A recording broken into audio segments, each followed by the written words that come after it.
فأنزل الله سبحانه وتعالى عليه قوله في سورة الأعراف: خذ العفو وامر بالعرف وأعرض عن الجاهلين.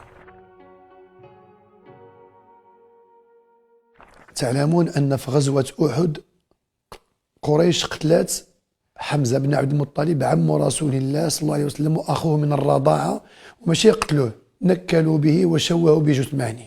ومن يحل عليه سيد النبي صلى الله عليه وسلم ما عجبوش الحال وتعصب وقال: لا أمثلن ب70 منهم، حيت كانوا عنده 70 ديال الأسرى. فأنزل الله سبحانه وتعالى عليه قوله في سورة الأعراف: خذ العفو وامر بالعرف وأعرض عن الجاهلين.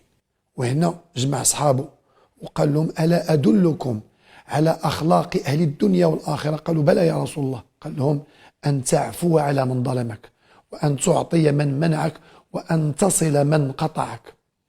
فمن سولوه وقالوا: يسألونك ماذا ينفقون؟ قال لهم: قل العفو. لو بوفوار دو باردون، القوة ديال العفو اللي دابا داروا عليها كتوبة واكتشفوا بأن داك الشيء عجيب اللي كتعطي لكل إنسان اللي قدر يعفو. لو بوفوار دو باردون. يسألونك ماذا ينفقون؟ قل العفو. علاش؟ حيت ربي شنو قال؟ لن تنالوا البر حتى تنفقوا مما تحبون. وشنو هي الحاجه اللي كنحبوا؟ ان الله اشترى من المؤمنين انفسهم واموالهم بان لهم الجنه. يعني انك ملي كتسمح فراك كتنفق في سبيل الله. اعظم ما عندك هي داك الكبر ديالك وداك لوغوي ديالك.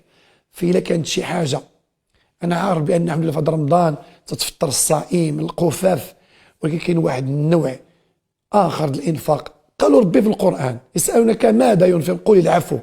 وإلا استغليتي هذه الفرصة رمضان وداويتي وحر الصدر بحال اللي قال سيدنا النبي صلى الله عليه وسلم، وغلبتي العين والحقد اللي عندك في قلبك، وقلتي: شتي دابا انا شادي ندير هذا العام، هذاك خاي اللي دار لي وفعل لي غادي نمشي ندق عليه ونفطر معاه ونعفو عليه.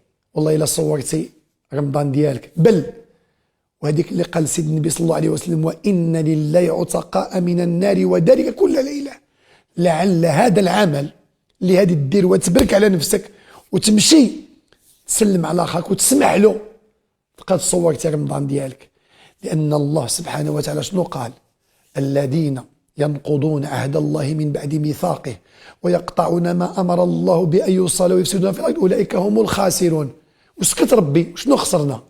خسرتي صحتك وخسرتي الفلوس، حيت سيدنا النبي صلى الله عليه وسلم قال: من سره أن يبسط له في رزقه وينسأ له في أثره فليصل رحمه.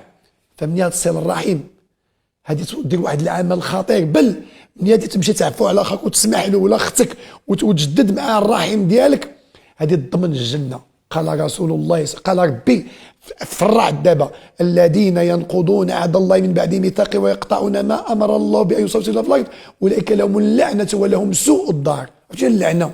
هي خرجتي من رحمه الله، ولا خرجتي من رحمه الله صعيب، واخا تصوم واخا تقيم الليل واخا دير كل شيء، صعيب صعيب صعيب باش تاخذ داك الجائزه ديال العتق من النار. صعيب بزاف، لانك خرجتي من رحمه الله. والسيد النبي صلى الله عليه وسلم قال لهم: لولا رحمه ربي لما دخل احدكم الجنه. قالوا: ولا انت يا رسول الله؟ قال: ولا انا الا ان يتغمضني الله برحمته.